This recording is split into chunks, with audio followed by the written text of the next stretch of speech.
Hello, and welcome to my channel. My name is Ryan, or RGR Productions, and today I'm going to be showing you how I made my Clone Scout Trooper helmet completely out of cardboard.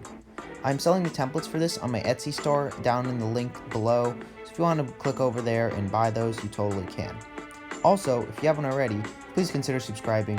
It greatly motivates me to keep making videos like these.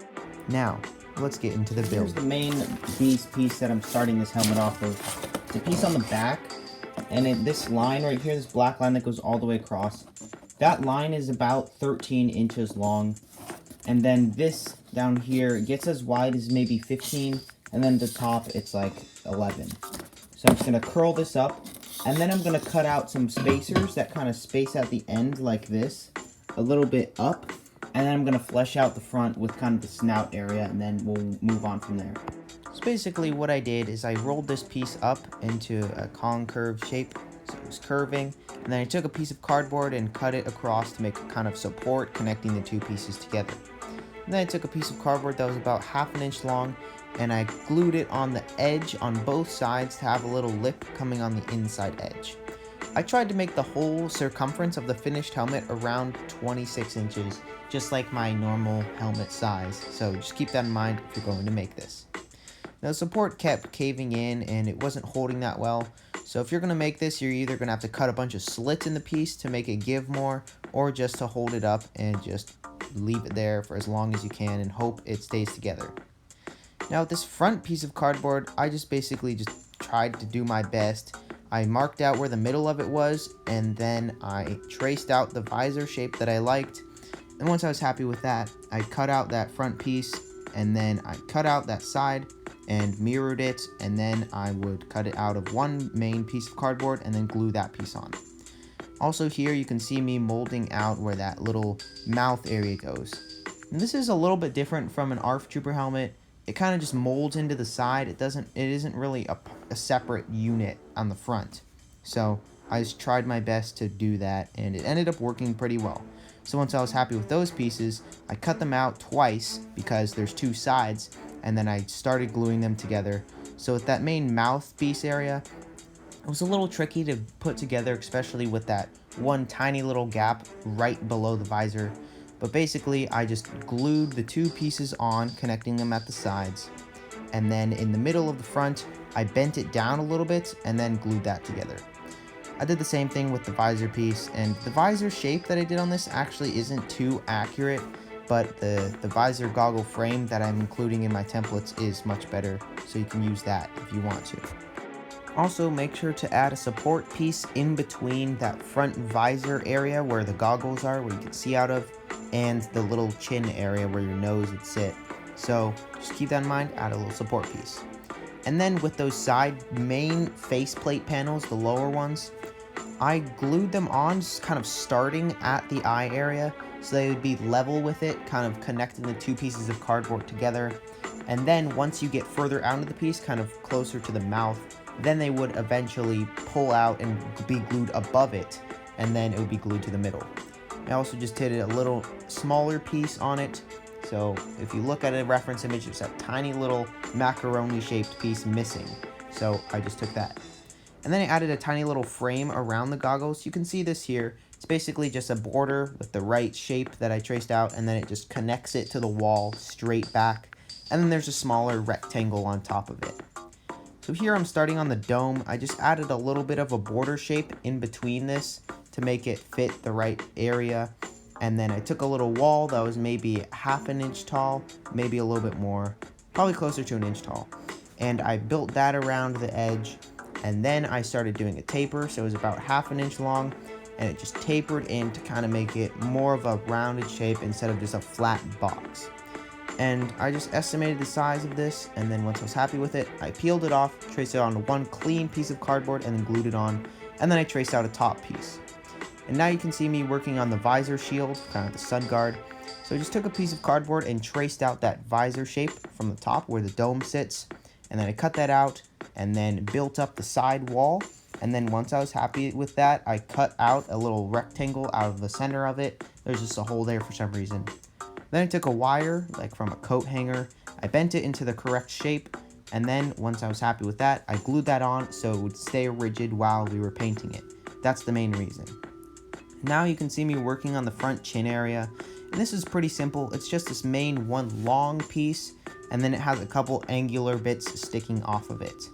Now the only thing left I had to do was that back lip at the very back of the shape, and also those two tiny little details. Once I was happy with the visor piece, obviously I made it detachable so we could still do the painting stage with the weathering and the camo effect. And then I took this one kind of support piece, and if you want to make this, you're going to have to cut out like 6 or 7 support pieces. But it's kind of like a semi-oval, kind of like half an oval, but towards the bottom it becomes more of a triangular and curves in much more extremely than it normally does. So I just cut those out and glued them on at a slight angle, so they were about 60 degrees vertically. And then I glued multiple of those all the way around the back, and this went up just about halfway up the whole back piece. You can see me here gluing on those multiple support pieces.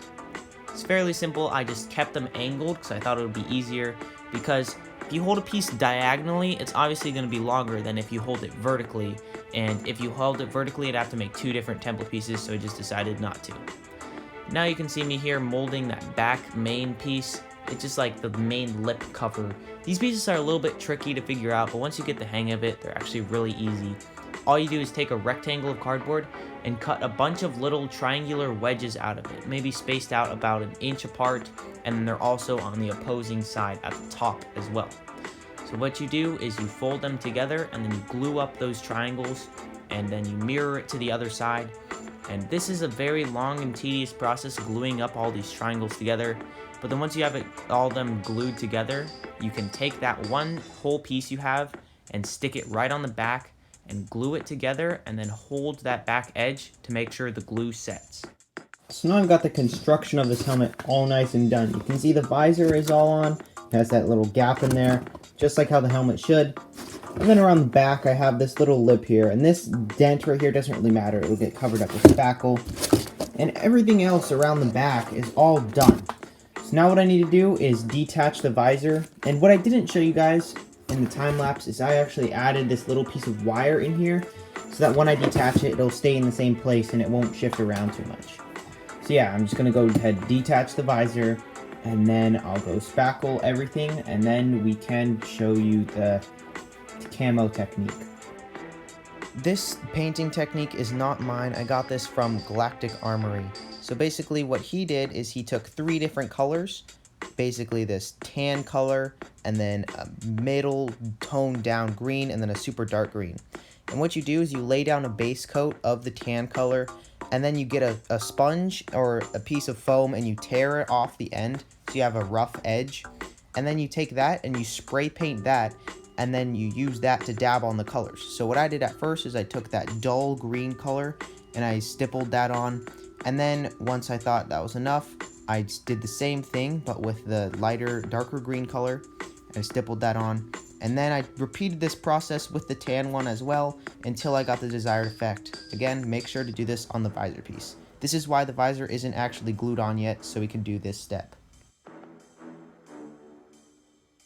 Now that this thing is back in from painting, what I'm going to do is mask out this whole front area except for this tiny little ridge here, this whole bottom area, and I'm going to be painting that some flat black. I'm also going to be painting these little side scoops here flat black, and then at the very back, these 2 little trapezoid shapes are just going to be dark gray. So I'll cut back once I have all the masking done. You can see this is all masked off. This little bit is exposed, this chin area is exposed, these are exposed, and the back area is also exposed. So, and also what I did is I created these front details, this piece that just sits right in the middle, and then these 2 little chin details that sit on there. So these pieces are going to be painted flat black, and so will the front and side areas, and then the back area is gray. So I'll cut back once I have that all done. So now you can see I've got everything all painted on, including these black areas, and I've got these nice details painted. So what I'm going to do is I'm going to dry brush these with some silver, and then I'm going to glue it on, obviously dry brush some of these areas.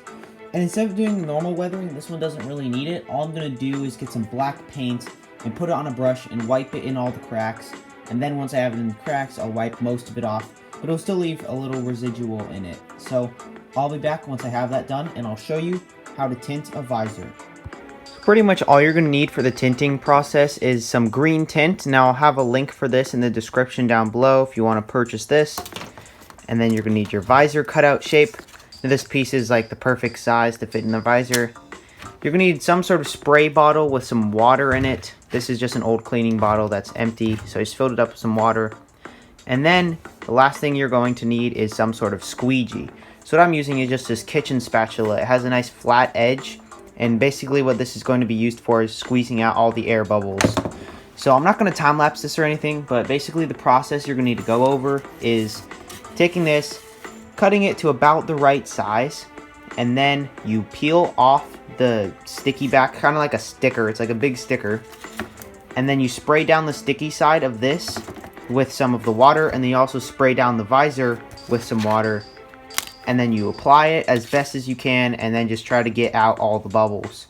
So I'll be back with the product that I end up with, and then I'll show you how to install it in the helmet.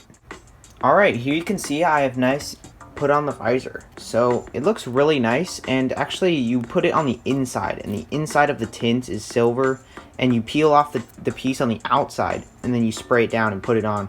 So now I'm just going to quickly glue it in, and then attach the visor, and then that should be the finished helmet. With that nice tint all in the visor, and now that I've glued it on, as well as this bigger visor shield, that is it. That is how I made my Clone Scout Trooper helmet.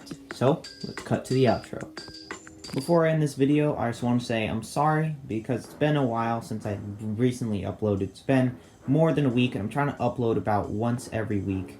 But the reason why is this helmet actually had a failed attempt before it. It's actually much wider, and it just looked a lot worse. You can see it's super wide. I think this one's like 26 inches around, and this one's like 29 or 30. So it's completely out of proportion. Because the problem with this one is I actually started with this dome, which I removed to try to fix it.